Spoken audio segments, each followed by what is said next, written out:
The Mercedes-Benz A-Class sedan and the GLA are now locally assembled in Malaysia, bringing prices down tantalizingly close to 200,000 ringgit. So between these two cars, prices have come down between 10,000 to 20,000 ringgit compared to the fully imported models from before. But you win some, you lose some. And here there are quite a few changes as well. So let's take a look.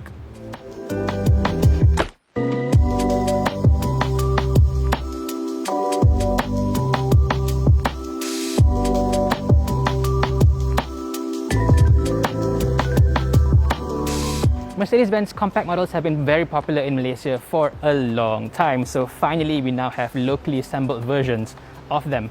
Mercedes-Benz Malaysia has chosen the A-Class sedan and the GLA this time around, so that means the A-Class hatchback has been put aside at least for a while.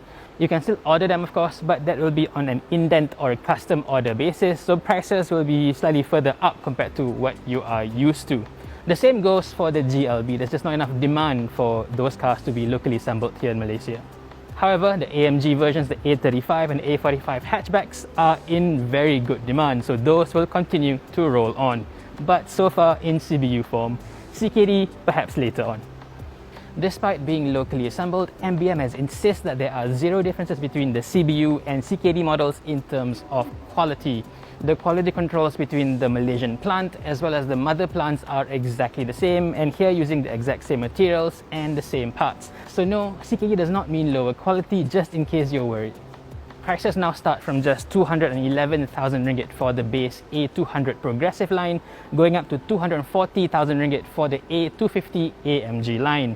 As for the GLAs, the GLA 200 now starts from 233,000, going up to 266,000 for the GLA 250 AMG line. All these figures are between 10 to 20,000 ringgit cheaper than the respective CBU models. In terms of specs, the CKD cars are largely identical to the CBU versions with certain key differences, which we'll cover later. Both models share the exact same engines. The 200s get a 1.33-litre 4-cylinder turbocharged engine sourced from Renault with 163 PS and 250 Newton meters of torque, together with a 7-speed dual-clutch transmission sending power to the front wheels. Now that makes it a fair bit more powerful than their class rivals, the BMW 218i as well as the BMW X118i. However, it has to be mentioned that the A200 sedan comes with a rather rudimentary rear torsion beam suspension instead of multi-links like on the 250 and the 2 Series Grand Coupe.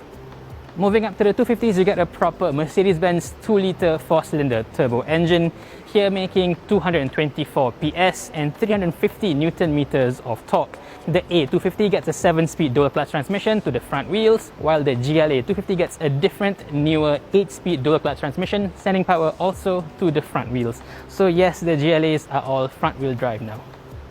Just like before, both models look very different on the outside. The 200s get the basic progressive line exterior kit, while the 250s get the much sportier looking AMG line package both on the inside and the outside.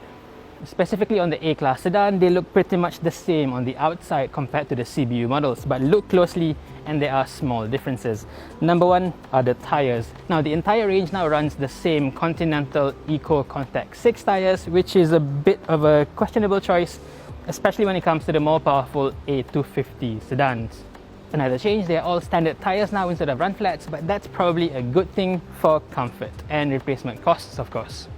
One more thing, the front brakes on the A250. They have been downgraded somewhat, no more cross-drilled rotors, no more Mercedes-Benz script on the calipers, but we've been told they have the exact same braking performance as before. Also taken out is the adaptive high beam system on the A250. On the flip side, it now gets blind spot monitor, which was largely missed on the previous model. On the inside is the same as before, a very high quality, very modern and fashionable interior, featuring the Mercedes-Benz MBUX interface. It all feels very good, especially in this price range, and I think we've got nothing to complain about on the inside. One major improvement is the inclusion of rear aircon vents. Finally, Mercedes-Benz Malaysia, finally. Moving on to the A200 sedan, it's pretty much the same as before, but there are two very significant downgrades. Number one is the lack of an ambient lighting system. That's not too bad, but number two is a lot more serious. Gone is the electric adjustability of the front passenger seat, so you now have a manual seat on a Mercedes-Benz. Moving on to the GLAs, there's very little to report. The only difference to the CBU are the inclusion of front fog lamps on the GLA 200. Beyond that, they are exactly the same as before.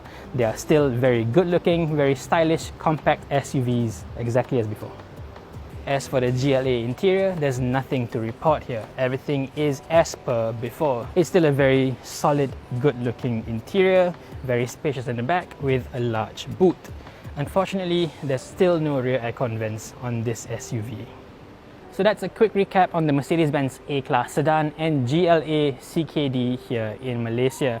The lower prices across the board is definitely a positive move, but the difference in specs, especially for the A200 sedan, is a bit questionable, I would say.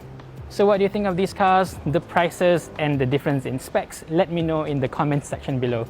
Thank you for watching and stay safe, everyone.